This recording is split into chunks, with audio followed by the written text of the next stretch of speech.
We're at 11 o'clock. Welcome. I'm Victoria Yeh, helping Chris out today. Oh, hello. Some familiar faces. Nice to see you all. Excellent. Okay, today's class is visualization. And the whole point of this is to help improve our intonation, one, and then two, our understanding of intervals and chords. Okay, so we're going to start with just a warm-up. You can play at any key you want. I'm just going to have a bass line going here.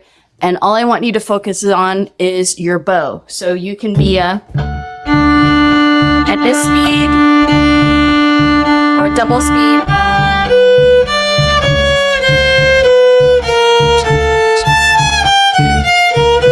Or double that speed, whatever you want. Just make sure you're muted. And we're going for constant bows. At whatever constant speed you want. Quarters, halves, eighths.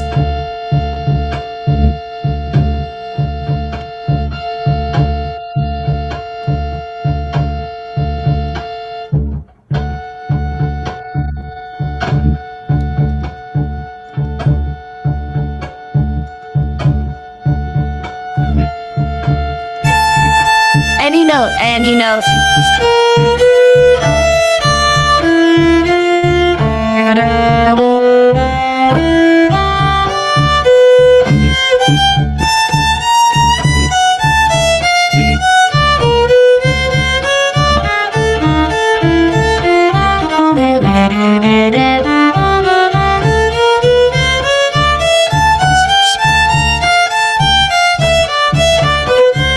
Anytime, any key, bows, bows, bows. You can stay on one note.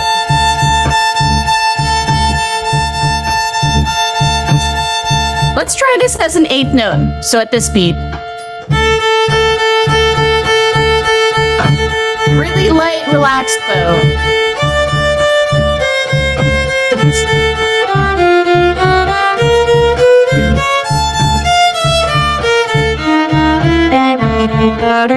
Keep going, keep going, keep going.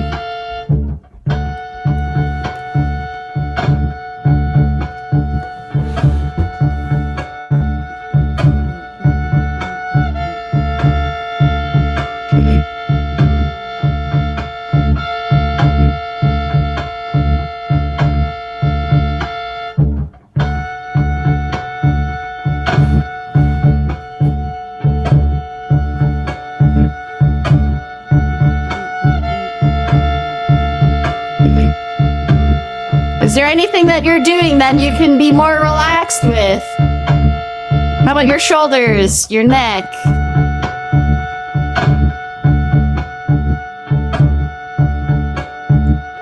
Yeah. And just like really fall into that rhythm. Trust your bow arm.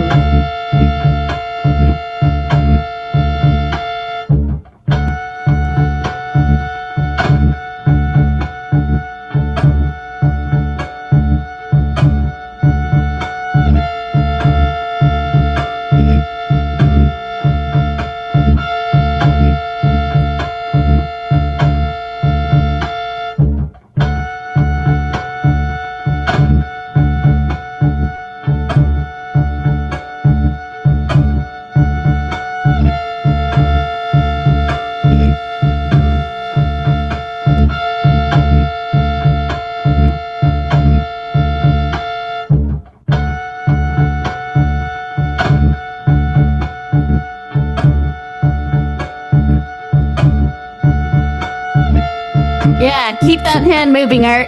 Just constant. Boom, ba-da, ba-da, ba-da, ba-da, ba-da, ba-da, ba-da, ba-da. Yeah, you can try it at the tip of your bow, too. Be super relaxed.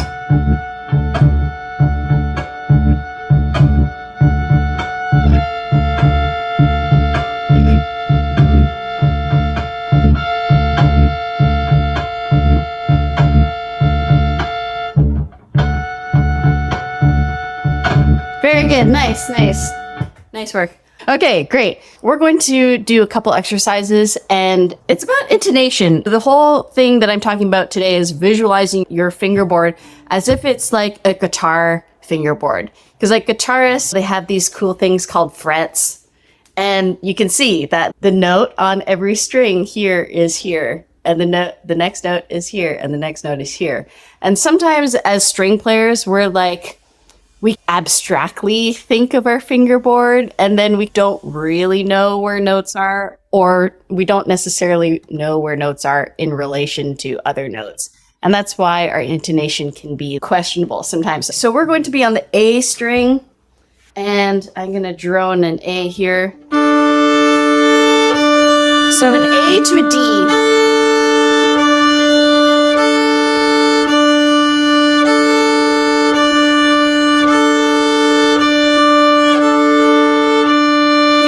And then I want you to play an A to a C sharp to a D.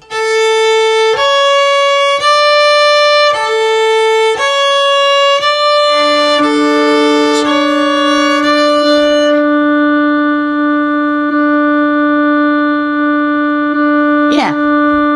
Might be a little different on cello, I apologize, but some of these will definitely work. And we're talking about here is the concept of the semitone. So like really, I want you to today really critically listen to your intonation. Are you hearing that from the A to the D? Are you hearing your instrument resonating? Are you hearing the resonance of that D? And then to the C sharp. And then what does that semitone actually feel like under your fingers? And just take a moment to like feel what that feels like. Good. Okay, now how about an A to a B to a D?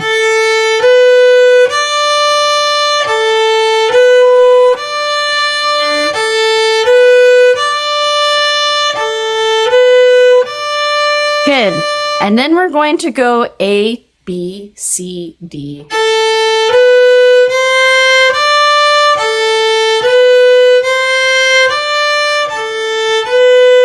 To a C sharp.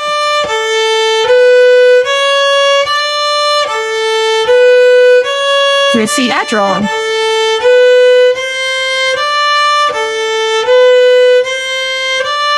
Just like spend a minute just going between those two, you're on your own.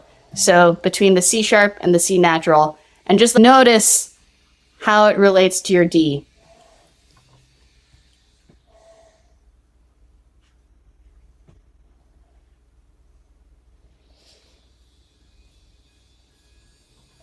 Okay, we're gonna do it on the D string now. D to G.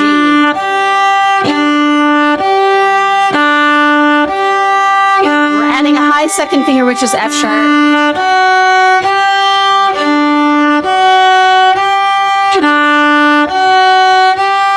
Adding a first finger, an E. E, G.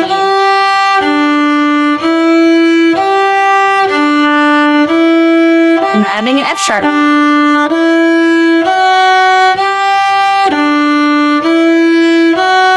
And an F natural.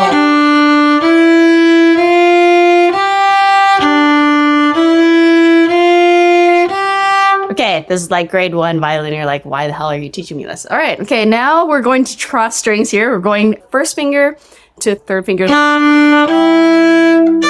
So a D to an E to the octave D.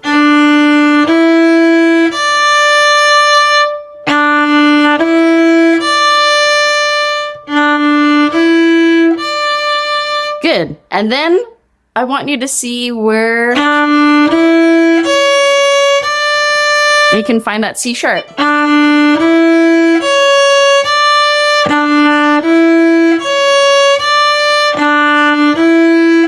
How about an F natural?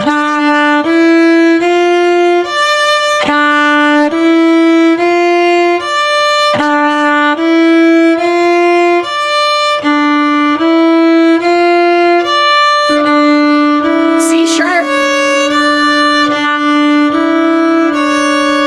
F natural.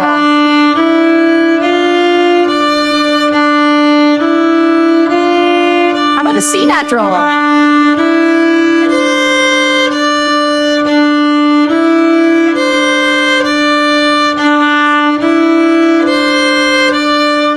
so on the violin, that's gonna be 6, the minor 6. That E to C natural. And then, yeah, for you, Stephanie, on the cello, then that's like a pair. Yeah, okay, nice. Excellent.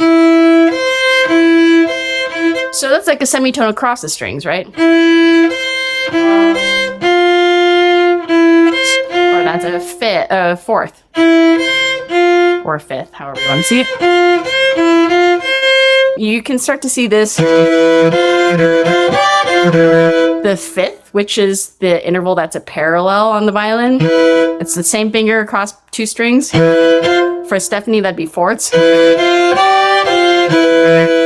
And then a sixth, which is an open, Chris calls it like an open interval, where it's like a smaller finger on the lower string, and then the semitone up is the minor 6.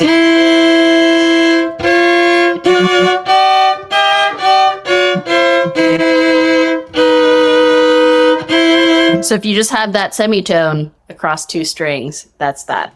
Okay, and then a full tone across 2 strings is giving you that major 6.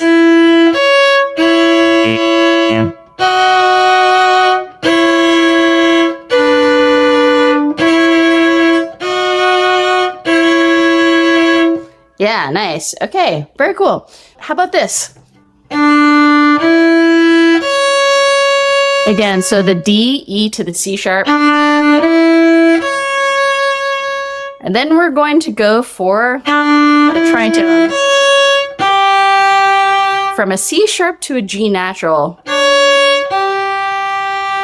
So the feeling for me as the violin player is like crossing your legs, but with your fingers, right?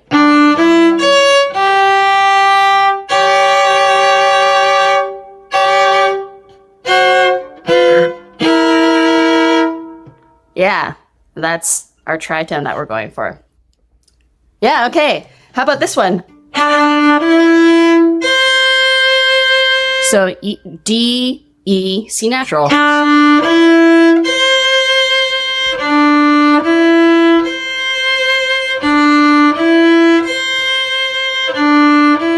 And then from the C natural, I find the 5th below it. I'm just bringing my finger right over, same place.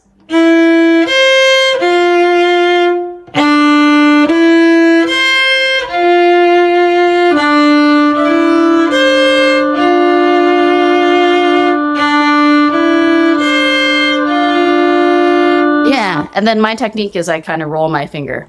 Okay, how about the tritone? I'm going for the F sharp with the 3rd finger.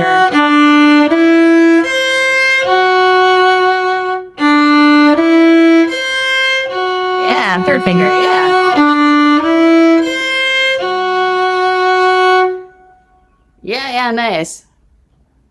Very good, yeah. Like sometimes we're stuck in our minds as like F sharp has to be played with the 2nd finger, but sometimes it's a lot easier and more in tune to play it with a 3rd finger because you're using like the hint of what fingers are already down on your fingerboard to find what's there. So I just want you to spend like a minute experimenting on your fingerboard, like what you can find between 3 notes. So it could be like, I want you to use just your first 3 fingers.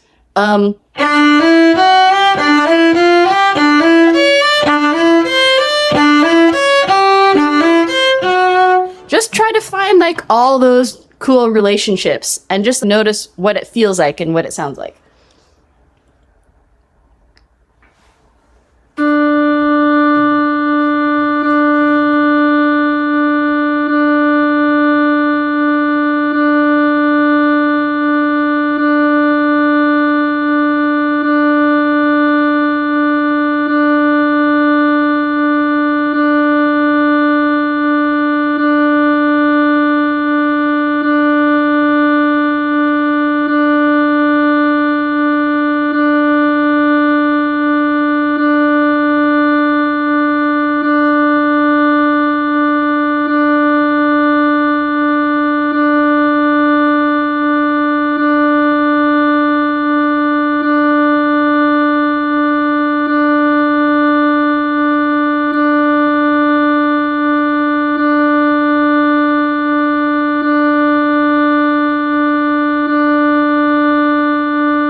Very good. Very good. Very good.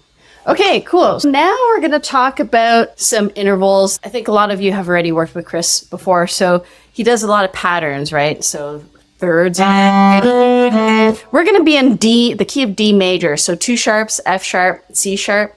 Let's try pairs of thirds. I'm going to start. All right, in that tempo. 1 and 2 and 3 and 4 and.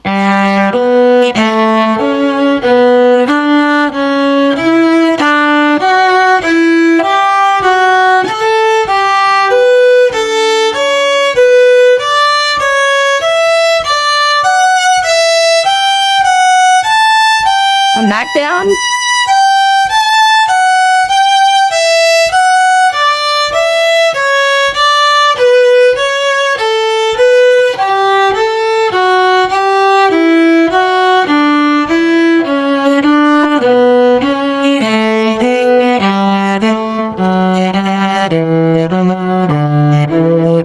Yeah, that was for Stephanie. Okay, good. Really good. Nice. Are there any violas in this group?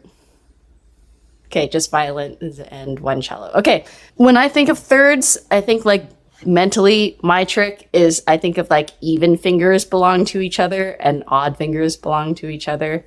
So like 1s and 3s or O2s and 4s, right? Okay, let's try the same thing as a 1, 3, 5, 3 pattern. 1, 3, so that sounds like this. Ready? And 4, and.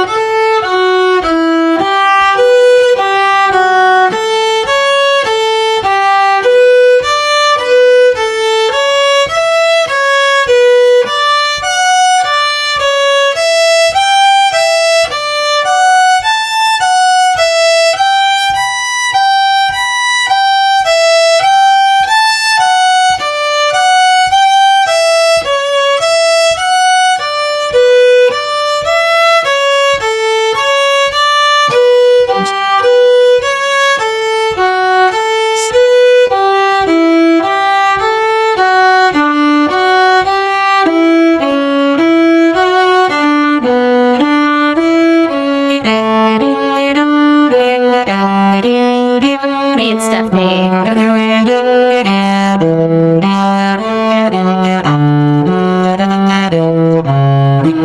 Yeah, you got it. Okay. Now I want you to do the same thing. You can do it at your own pace. If you need to go slower, that's cool. I'm going to leave the drone on. Now this time I want you to do the exact same thing, but this time like really pay attention to your intervals. Like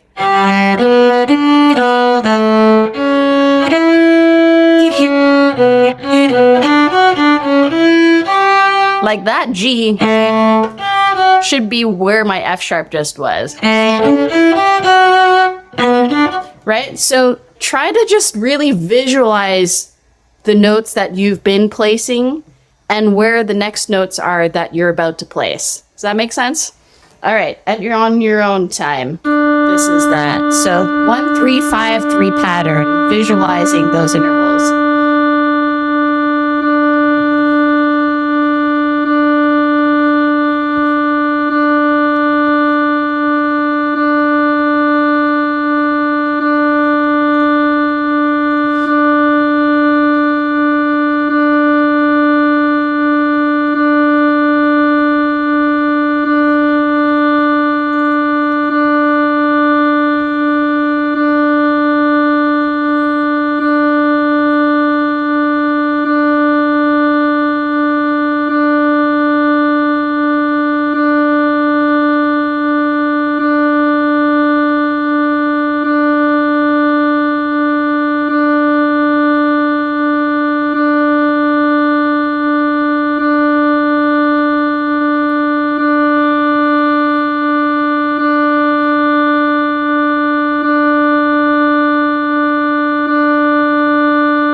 Nice. Very well. Very, very good. Very good. Did anyone have comments? What you noticed this time around when you were trying to visualize your fingerboard?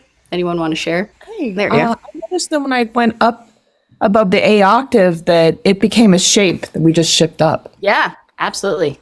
Yeah. Anyone else? Okay, cool. We're going to do fourths now. And then I think it'll be also more evident what we're talking about in terms of the relative positions. So fourths is...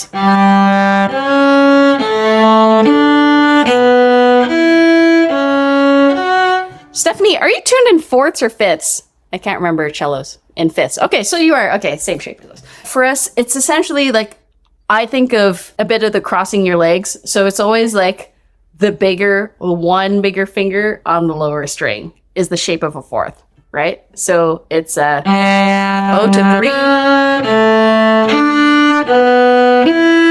3, 2, 4, 3, 1.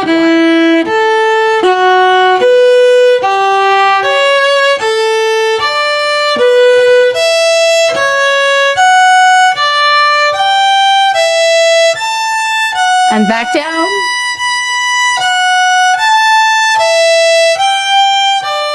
One, let's see.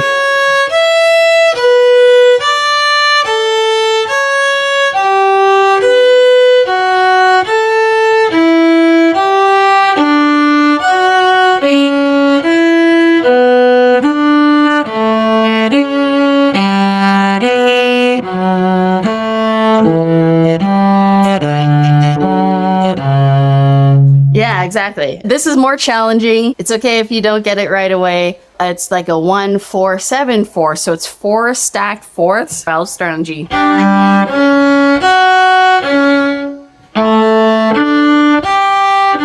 That's the pattern. All right. So 1 and 2 and.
Yeah, nice. Okay. Fourths are tougher.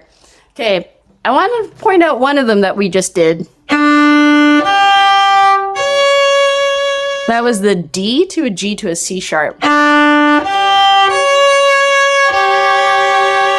That gives that super cool tritone.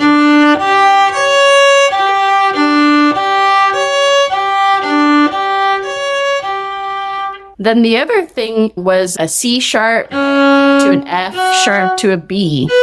All full tones and a 3-2-1 pattern.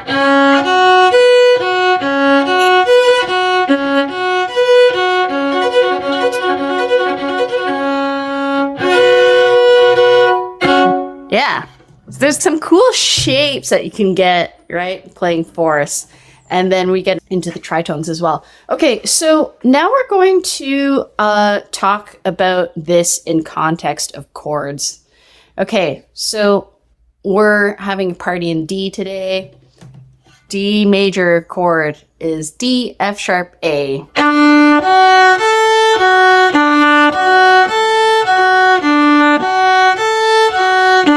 I'm gonna add the top D.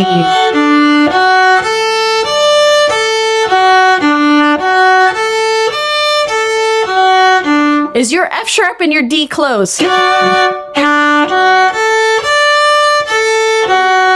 fingers should stick together.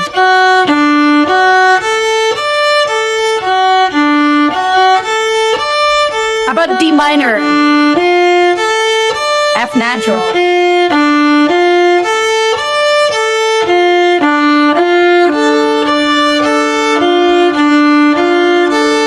D major.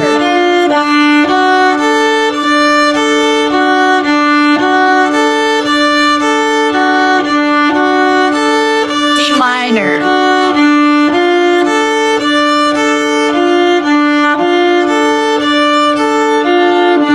Yeah, and just like intonation tip wise, like my hand shape is very quiet. And like my D, I know that third finger is always there. So I'm not like flying away from my fingerboard. I'm here. Okay, how about D major 7? So the notes in D major 7 are D, F sharp, A, C sharp, D.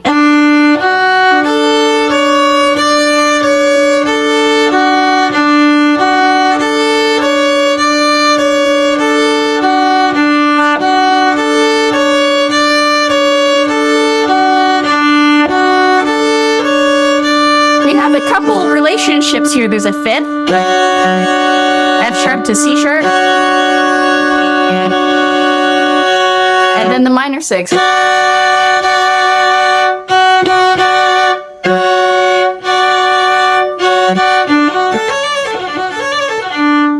There's another fifth.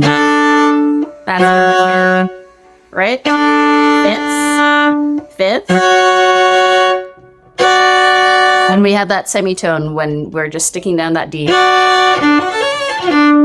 And then, so if you can see that as a shape and visualize that on your fingerboard, then that's like a super easy shape to see, the major 7 chord. Okay, then there's a dominant 7 chord.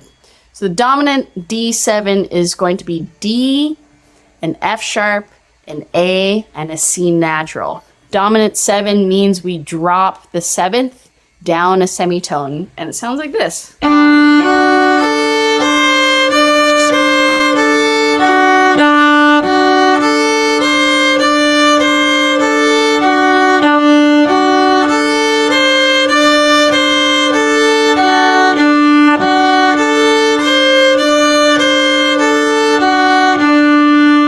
Yeah. So we still have the 5th here, but we have an F sharp and a C natural. In order to play it as a double stop, I had to use 2 different fingers. If I use the same finger, my second finger has to move.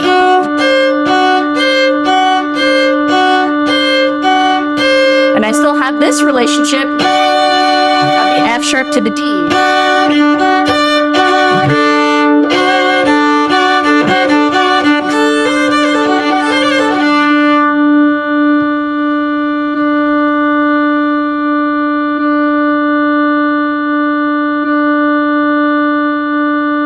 Yeah, you got it. Nice. Okay, then there's the D minor 7, and that's going to be a D, F natural, A, C natural, D. Sounds like this.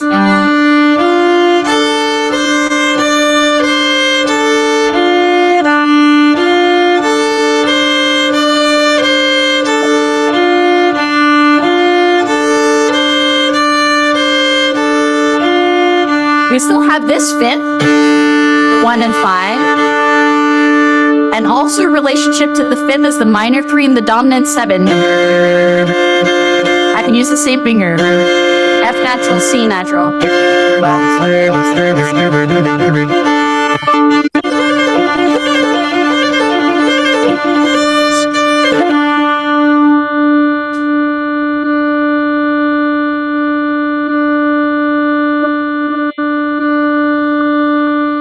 Yeah. So can you start to see the shapes of those chords? Yeah, so there was like the major 7.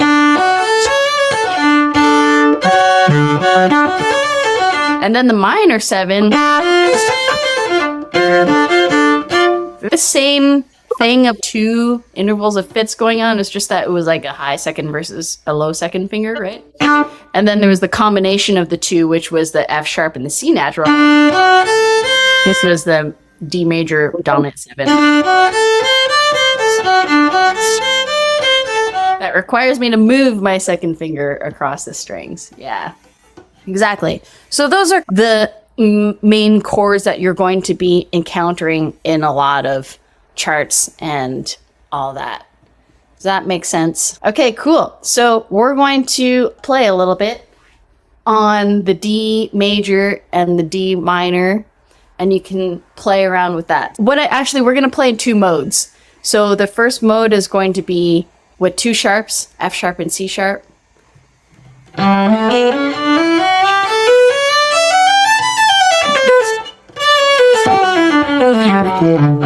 Yeah, 2 sharps. And then we're actually going to play with no sharps and flats.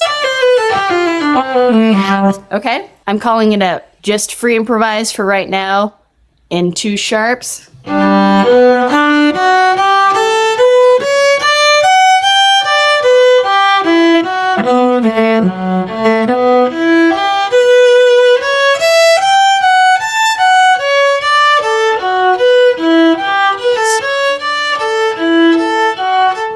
No sharps, no flats.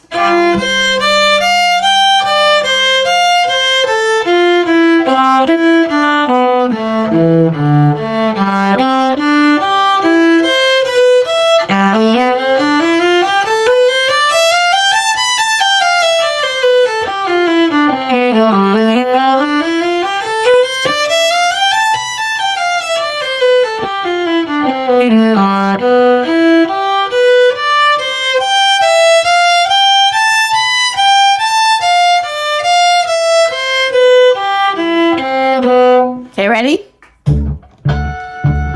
2 sharps. 2 sharps.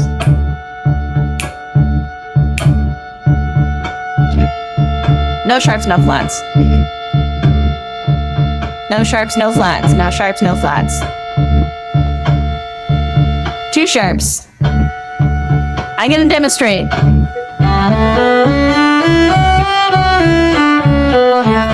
No sharps, no flats.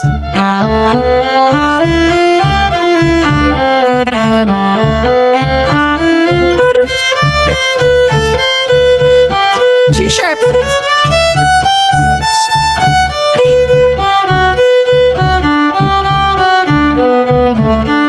No sharps, no flats.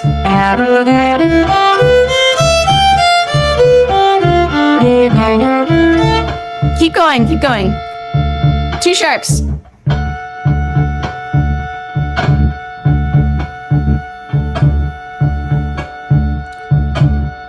No sharps, no flats.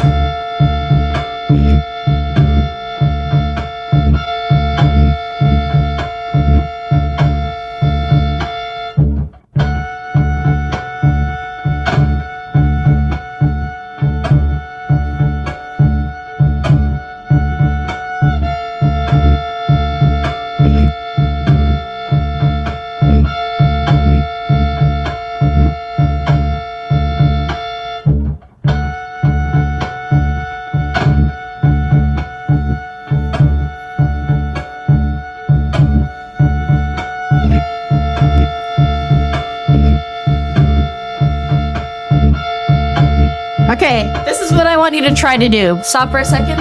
I want you to try to play fourths, pairs of fourths, and recognize what the intervals are that you're playing and the relationship.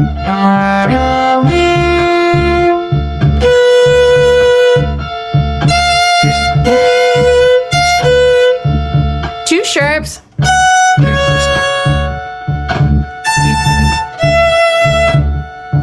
Fourths. No sharps, no flats.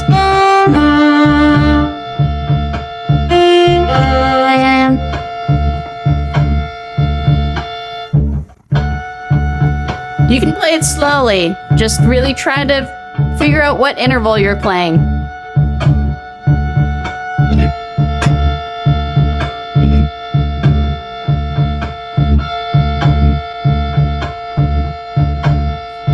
Two sharps.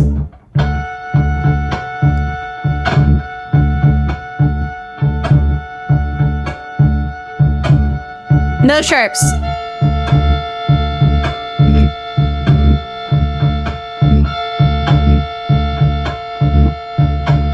sharps.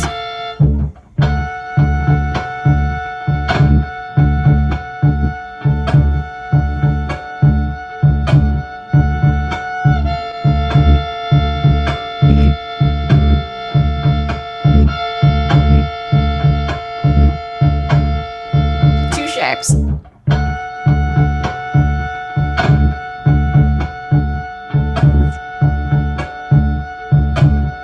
No sharps. Good. I want you to try this. D major 7.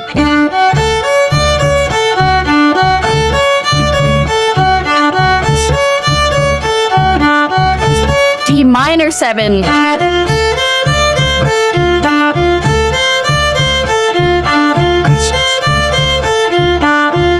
D major 7.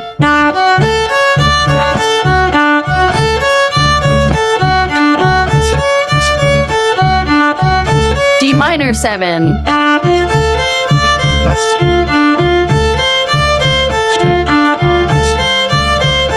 I'm going between the two, and I'll look at double stops.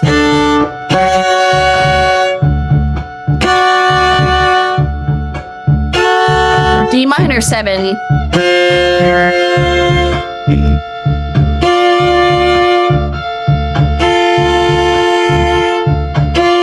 Major 7.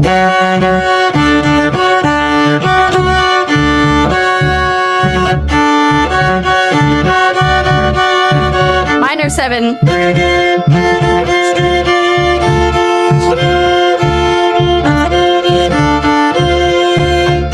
Major 7.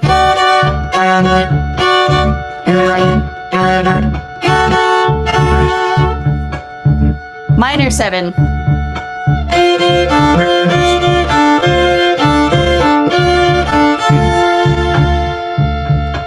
Yeah. Major 7. You can get into other octaves too if that's easy for you.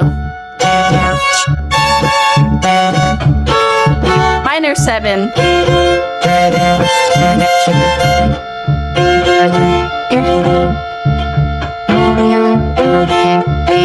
Major 7.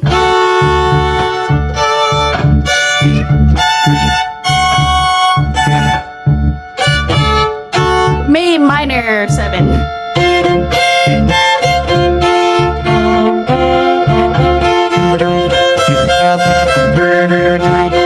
Major 7.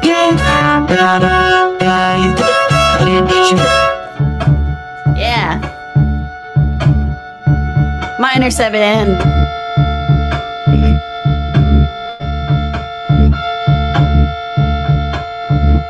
Major 7.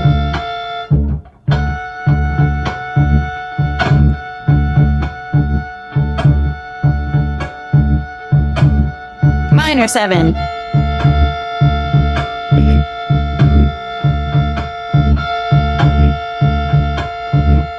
Major 7.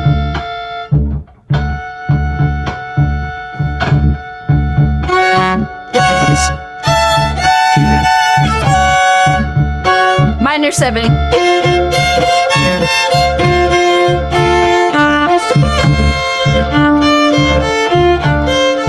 Major 7.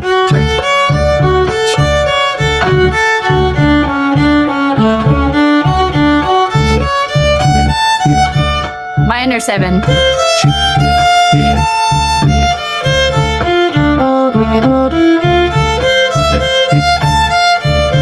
Major 7.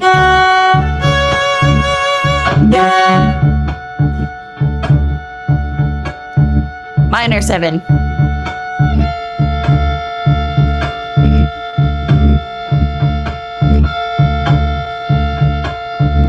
Yeah, nice. Really great. Very cool. Any questions, comments? Was that useful? Excellent.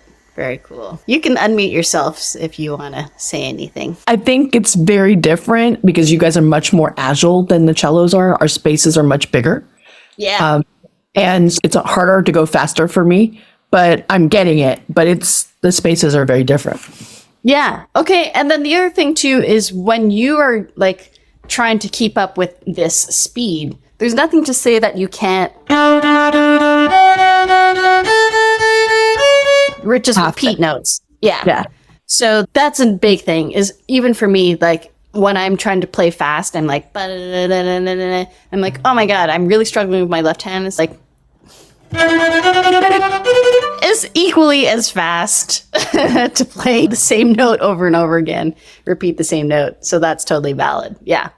Excellent. I left the last 15 minutes for Q&A, or if anyone's working on anything and you want to play for the class. Does anyone have anything they're working on or want to share with the class? It's very safe space. Nobody is judging you.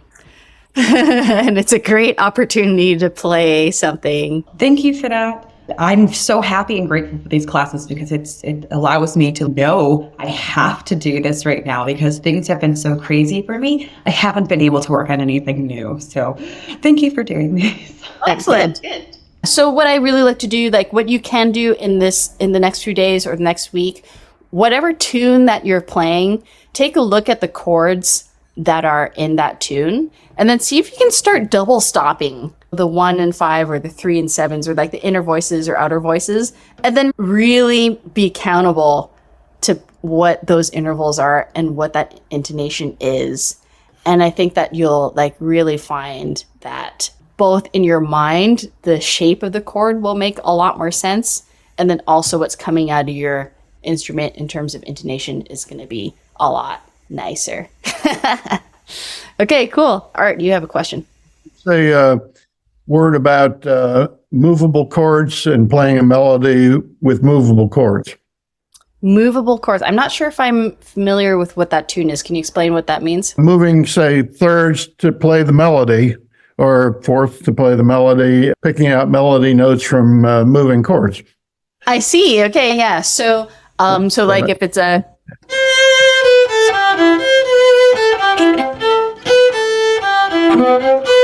If I play that a third up, is that what you're talking about? Use double stops. Harmonizing? Use double stops. Oh, okay. Oh,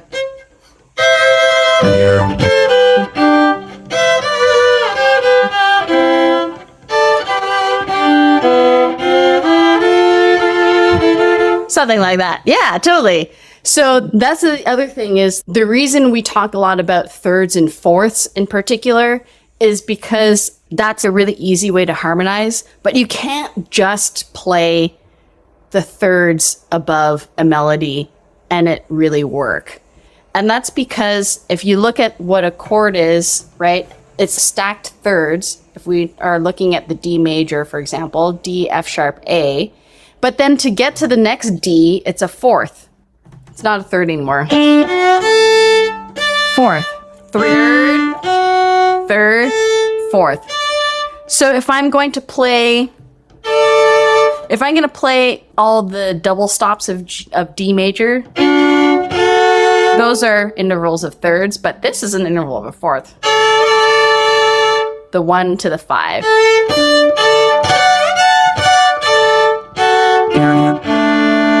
So that's why if I'm playing like that,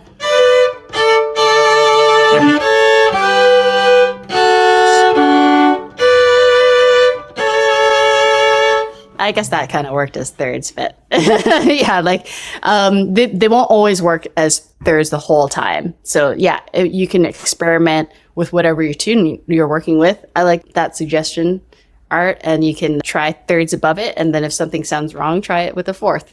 Any other questions before we head off? I was going to say, as soon as I started to conceptualize it in that way, have that map, have that feeling, like what you said, that feeling, oh, this is a seventh, this is a fifth, all of those, that's when I was able to relax so much more because I know what I'm doing and have that knowledge, and especially knowing which intervals you're going to. So that it just helps so many times over. Totally, yeah. I do a lot of orchestral playing too, and then especially when you're way up and you're like, I don't know what's going on, but I know that in the music I'm going for a third or a fourth, and if I know where my hand is, and my hand is in the proper position, then I know that like where the note is, and it's going to be there. And Odile, you had something. Yeah, I just wanted to say it's actually very interesting to revisit those D7 and D minor 7 and stuff. But when I started doing some fiddling and some improv in country music about 2 years ago, I had a guitar player telling me they have shapes, of course, because of the frets. And so they move the shape and just move it up and then it works for the chord. So that was like fascinating. And he said it's the same thing with the violin. And I said, no, it's not the same thing. But I'm starting to realizing that it is the same thing, which makes it extremely fascinating because now when I'm stuck doing, let's say, an ADE chord progression, it starts to make sense to me as opposed to try to find where I'm supposed to land and that kind of thing. So understanding those shapes, and now it's opening a complete new world for me as the improv and as when I have to do a solo out of the blue like that. So I just wanted to share that and say how fascinating that is. That's all.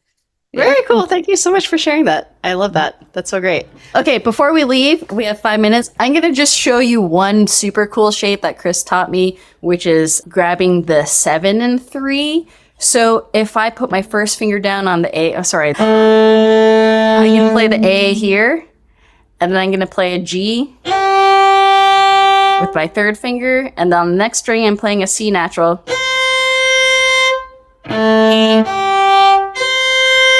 So if I think of the notes in an A chord, I just played the minor 3, which is the C, and also the dominant 7, which is the G.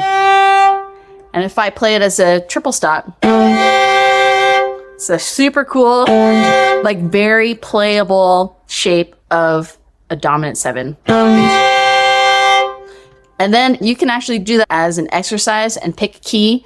So if we're in D major, I'm going to try to carry this shape. So the only time that shape changes is when we have an open string, then it's an O, 2, 1. And then otherwise it's always a 1, 3, 2. So if in my mind, I'm thinking F sharp, C sharp, then if I move up my fingerboard is.